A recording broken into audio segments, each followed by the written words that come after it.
첫 번째 발표자십니다. 오래 기다리셨는데요. 이보규 선생님이십니다. 큰 박수로 환영해 주시기 바랍니다. 21세기 사회발전연구소 소장 이복입니다. 지금부터 쌓는 데 30년, 무너지는 데는 30초, 이런 제목으로 강의를 시작하겠습니다. 저는 공무원 생활을 36년 하고 나왔습니다. 말단 9급으로 들어가가지고 서울시 한강사업본부장을 끝으로 퇴직을 했습니다. 이건 지나간 거기 때문에 그냥 생략을 하겠습니다. 저는 늘 이 간절한 마음이 갖고 있습니다. 뭔가 태어났으니까 한 번 사는 세상에 뭔가 사회와 국가의 발전에 이바지하자는 뜻입니다. 퇴직하고 났더니요, 지금 16년 됐거든요. 마음이 조급해지는 겁니다. 그래서 제가 참여하고자 한 첫째는 책을 썼습니다. 이보규와 행복 디자인 21. 행복에 대한 얘기를 했습니다. 생각해보니까 공무원 생활을 했으니까 공무원들에게 뭔가 남기고 싶다, 죽기 전에. 그래서 쓴 글이 잘 나가는 공무원은 무엇이 다른가, 잘 나가는 공무원은 어떻게 다른가, 이런 얘기를 써서 여러분 앞에 쓴 것입니다. 그래서 저는 공무원 시작할 때요, 어떤 공무원이 되어야 할까? 저는 늘 두 가지를 생각했습니다. 첫째는 명예롭게 정년퇴직을 하자. 이게 모토였습니다. 저는 명예롭게 퇴직을 했습니다. 두 번째는 이왕이면 퇴직하고 나도 살아가는 세상에도 공무원의 경력이 인정되는 거기 때문에 끝까지 퇴직 후에도 당당하게 행복하자. 부끄러운 일 하지 말자 했습니다. 그러기 위해서는 늘 세 가지의 좌우명을 제가 갖고 있었습니다. 첫째가 뭐냐? 어떻게 될 거냐? 초심을 잃지 말자. 날마다 새롭게 다짐하자. 그리고 늘 어려운 일이 닿을 때는 단호하게 결단하자. 이것이 제가 공무원 생활하면서 가슴속에 품고 있던 좌우명이었습니다. 먼저 초심을 잊지 말자. 저는 공무원 시험 보던 날이 지금 네 번 떨어지고 5번 만에 합격했습니다. 그때 그날 감격은 잊을 수가 없습니다. 그런데 발표하던 날 떨어진 사람들의 낙방구 쓰있던 술을 먹는 사람 몇 명이냐? 평균 21만 명에서 23만 명이랍니다. 그런데요, 지금 이 순간에도 공무원이 되겠다고 44만 명 정도의 공시적이 지금 길을 오고 있습니다. 그런데 이걸 누가 택했느냐는 거죠. 일단 공무원이 되면요, 사고를 치잖아요. 사고는 다른 게 아니죠. 일이 많습니다. 생활고는 필수입니다. 몸에 병이 들기도 합니다. 비난도 다가옵니다. 공무원의 비난은 우리가 피할 길 없잖아요. 근데 이걸 처음부터 공무원 할 때 알고 들어왔지. 이걸 모르고 들어왔습니까? 그렇다면은 공무원 생활하면서 핑계 대지 말자. 힘들다고. 버텨내자. 그러기 위해서는 뭐가 필요하냐? 다지고 또 다지는 다짐입니다. 제가 속사를 드러내겠습니다. 오늘 제가요, 동사무소 시작한 출발이 구청을 거쳐가지고 시청 행정과에 근무를 했습니다. 갔더니 일이 좀 달라지더라고요. 화장실에 갔더니 소변 보러 갔는데 어느 사람이 다가오더니 이 옷자락을 열더니 나 봉투를 하나 썩 넣어줍니다. 슬쩍 보니까 이거는 가라온 앞에 손을 세우는 업자인데 틀림없이 이걸 주는 이유는 안 세우고 잘못돼도 받아는 뜻이겠습니다. 안 되잖아요. 그래서 내가 단호하게 거절했습니다. 이거 가져가세요. 당신이 안 가져가면 이걸 내가 파수소에 신고하겠습니다. 가져갔습니다. 근데 그것은요, 그 양반이 누구냐면 나중에 알았습니다. 새로운 내무국장, 그분이 나중에 시장까지 하신 분입니다. 내무국장하고 중고등학교 동창이랍니다. 절친이었대요. 아마 사석에서 말한 모양이에요. 내 서울시청 출입하면서 업자 생활을 하는데 대개 봉투 주면 받는데 이 봉투도 안 받고 도와주지도 않고 까다로운 놈이 있다. 행정과의 젊은 놈 이복이라는 놈이 왔는데 골 차고 죽겠다. 근데 내무국장은 나의 그때 이름을 기억한 모양입니다. 결투가 들어갔더니 기한책 보더니 네가 이복이야? 아, 예. 이랬더니 쓱 보면서 웃으면서 그러시더라고요. 그 다음부터 그분은요, 사석이나 공작석이나 가서 하면 서울시 복마전 아니다. 행정과의 이복이라는 놈을 봐라. 모범 공무원이다. 이렇게 이 양반이. 그러니까 저는요, 더 받고 싶어도 받을 수도 없더라고요. 아니 높은 분이 그렇게 말하는데 어떻게 공무원이 돈 받겠습니까? 그래서 저는 공무원 사람에서 돈을 받지 않겠다는 생각을 한 겁니다. 그런데요, 두 번째 제가 시련은 뭐냐?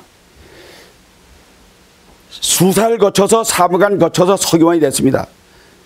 구청에 건설국장을 받았습니다. 모구청에. 결제를 가져오다 보니까 두툼한 준공조서를 갖고 왔더라고요. 열어보니까 사진도 찍어놓고 일 잘 된 것 같아요. 깨끗하게 결제해 줬습니다. 이 친구가 돌아가면서 그냥 가지. 그 국장이 봉투, 책상 고무판 밑에 제가 봉투 하나 놨는데요. 사모님하고 우리 재밌게 좀 만든 거 잡수세요. 이러고 하더라고요. 근데 그것은 옆에 지금 결제 대기하는 직원들이 서 있습니다. 여비서도 옆에 있습니다. 안 되잖아요. 그래서 내가 조용하게 다시 불러가지고 주면서 그랬습니다. 이거 나 안 받을게. 받으면 안 되잖아. 아, 이건 관행입니다. 아니, 관행도 난 소용없어. 나가서 얘기해라. 내 건설국장한테 결제 받을 때 봉투 줄 필요 없다 얘기해라. 이랬더니 이 양반이 자기 과에만 하는 게 아니고 토목과 건설관리과 하수과 전 과에 얘기를 해가지고 그 다음부터는 아무도 나한테 봉투를 안 주는 거예요. 잘했죠. 그런데 지금 생각하니까 그 과정이, 다짐하는 과정이 바로 더한 것은 집에 갔더니요, 케이크가 하나 들어와 있습니다. 명함을 보니까 이 사람 받으면 안 되는 거였습니다. 그래서 아내가 그래요. 이거 봉투가 하나 들었는데요. 그래서 봉투 이리 줘. 넣고 월요일 날 가서 우체국에 가서 문 열자마자 그 주소지에다가 돈을 보냈습니다. 그게 말썽이 났어요. 내중에요. 조사를 받았습니다. 조사관이 그러더라고요. 국장님 케이크 잘 잡수셨습니까? 그래서 예, 잘 먹었습니다. 그랬더니 봉투는 없던가요? 있었습니다. 어떻게 하셨어요? 그래서 내가 이거요. 제가 월요일 날 아침 9시 3분에 정확하게 그분한테 보내줬습니다. 그랬더니 과연 듣던 대로 이보규 교수 국장님이군요. 그런데요, 이건 내 혼자 결정하는 문제였습니다. 근데 제일 어려운 게 뭐냐면 이게 어렵습니다. 부하가 한 건만 수의계약을 하도록 결제해달라는 겁니다. 상사가 부탁합니다. 직원 하나 보낼 테니까, 누가 하나 보낼 테니까 얘기 들어보고 좀 도울 수 있으면 도와주라는 겁니다. 들어보니까 안 되는 것입니다. 제가 그분한테 연락했습니다. 저를 차라리 다른 데 보내주시죠. 제가 그 자리에 있는 한은 그 민원은 내가 처리하지 않겠습니다. 이랬더니요, 결국 그것은 우리가 모든 것이 마찬가지지만 공무원에게 청렴이라고 하는 것은 해도 되고 안 해도 되는 게 아니라 하면 안 되는 필수입니다. 왜 그러냐 하면은 사람이 소정 결단 내려야 되는데 우리는 항상 업자나 민원인들이 부탁할 때는요, 늘 이걸 주장합니다. 다른 데는 다 한다. 이 규정 시킬 필요 없다. 그런데 세상에 규정이 필요 없는 사회가 있습니까? 규정대로만 될까? 규정이 필요 없다고 법에 안 되는 걸 해달라는 게 뇌물입니다. 두 번째는요, 항상 그렇게 말합니다. 비밀을 지켜주겠다는 겁니다. 죽을 때까지 말하겠다. 아니, 비밀이 지켜집니까? 돈을 만들려면 전표를 발행해야 되고 현금을 따져야 되고 돈을 꺼내야 되고 이 과정에 한두 사람이 결정 잘하냐입니까? 다산 정여경 선생의 목민입세에 보면요, 사진은 있잖아요. 천지 신지 아지자지. 하늘이 알고 귀신이 알고 땅이 알고 내가 알고 내가 알고, 요새는 유튜브가 알고 카카오톡이 알고 트위터가 알잖아요. 그런데 이 모든 것은 항상 이렇게 말합니다. 내가 이것만 해주면 너는 출세를 보장하겠다. 승진은 내가 보장해 주겠다. 너를 꽃길을 가게 해주겠다. 매달 용돈 주겠다. 꽃길은요, 내가 만드는 거지 누가 만들어지는 게 아니잖아요. 그래 더한 것은 이 나비 효과,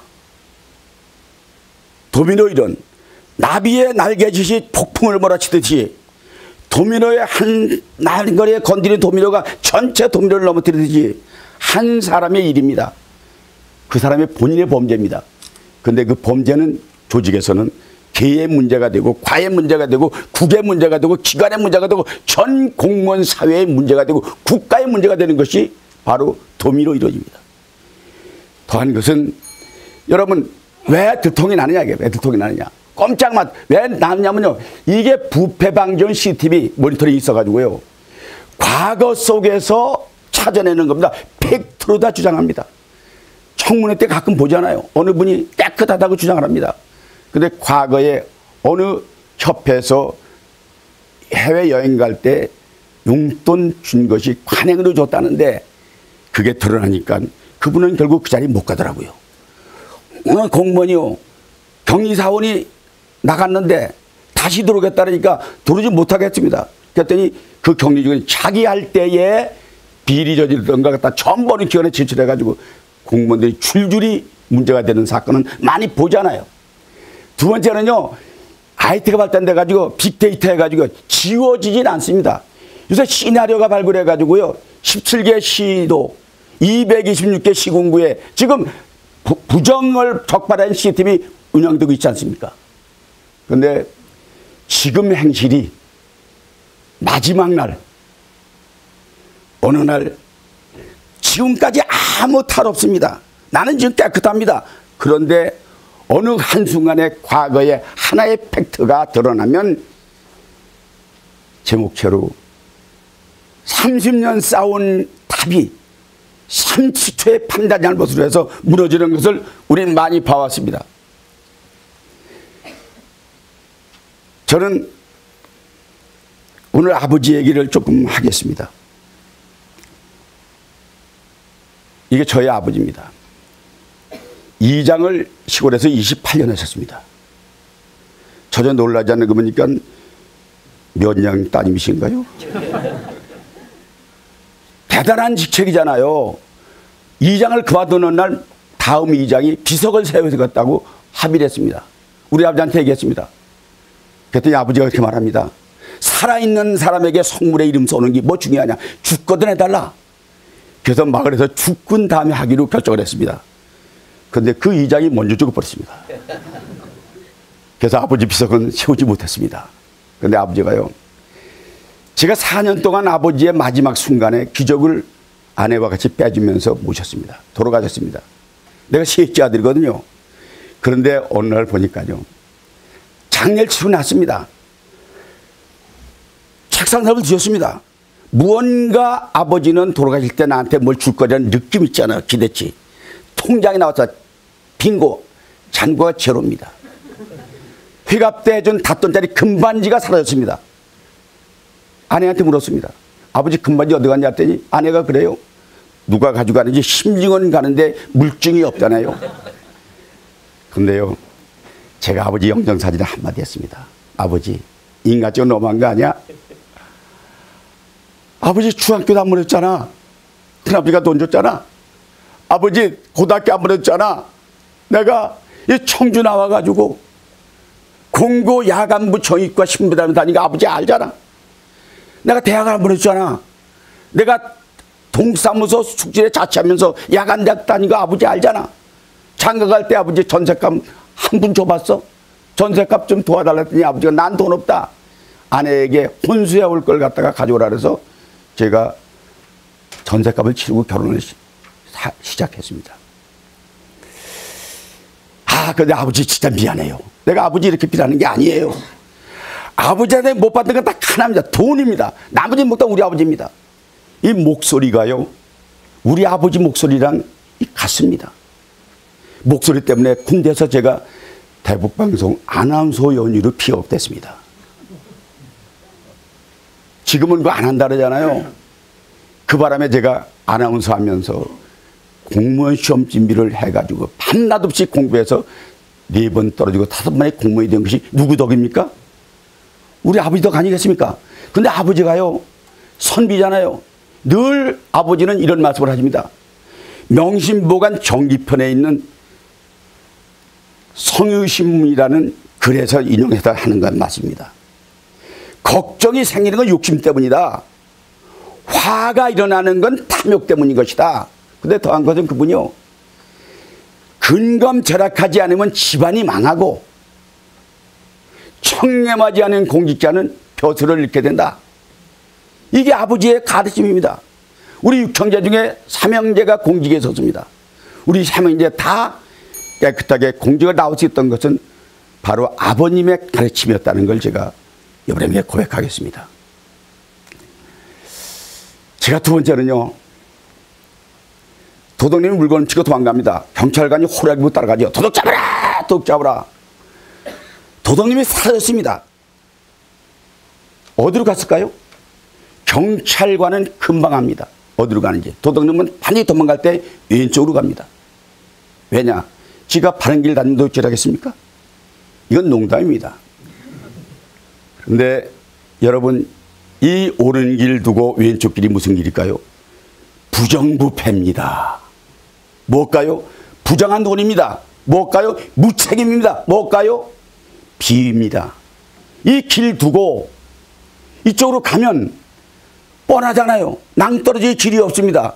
그런데 우리 공짜들은요, 대부분 자기가 가야 할 길 압니다. 아는데 알고 있어도 왜 안 하느냐? 해야 될 일은 하기 싫다는 거죠. 해서는 안 될 일은 유혹받습니다. 아니, 세상에 돈 없고 쩔쩔 맬 때 누가 봉사를 해주면 얼마나 고마운 일입니까? 감사하잖아요. 근데 그게 죽음으로 가는 지름길이라는 것을 모르고 있는 거죠.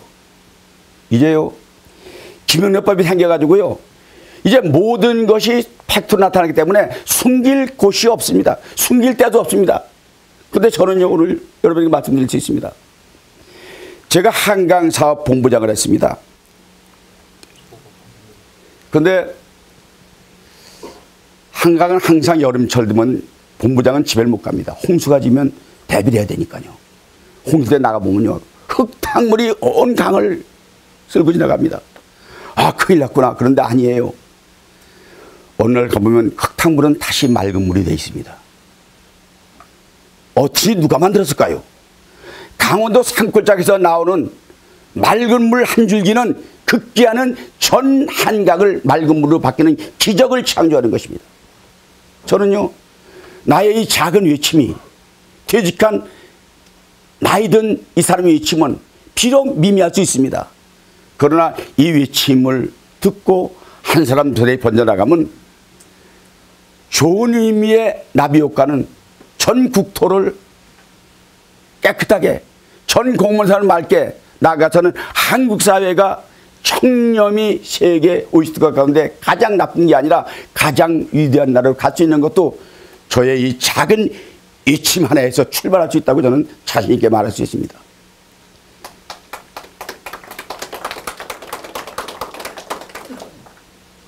여러분, 저는 늘 말씀드리지만은 늘 초심으로 가자는 겁니다. 두 번째는 하루하루 일신 우일신 그때그때마다 다짐해야지 한 번 결심했다고 예면에 뿌리면 그 사람은 결국 큰 길을 가지 못합니다. 우리는 대로를 큰 길에 가야 됩니다. 그러기 위해서는 사소한 자기 이익, 나보다는 가족을 생각하고 가족보다는 이웃을, 이웃보다는 지역사회를, 지역사회보다는 전 국민을, 국민보다는 전 인류를 생각하는 그런 마음가짐이 그 출발점은 이 청렴이라는 하나의 키워드를 가지고 우리 모인 여러분들에게 그것이 여러분들에게 힘이 되고 하는 그 역할을 드리기 바라면서 여기서 강의를 마치겠습니다. 여러분 고맙습니다. 첫 번째 발표자분 이보균 님이셨습니다. 다시 한번 큰 박수 부탁드리겠습니다.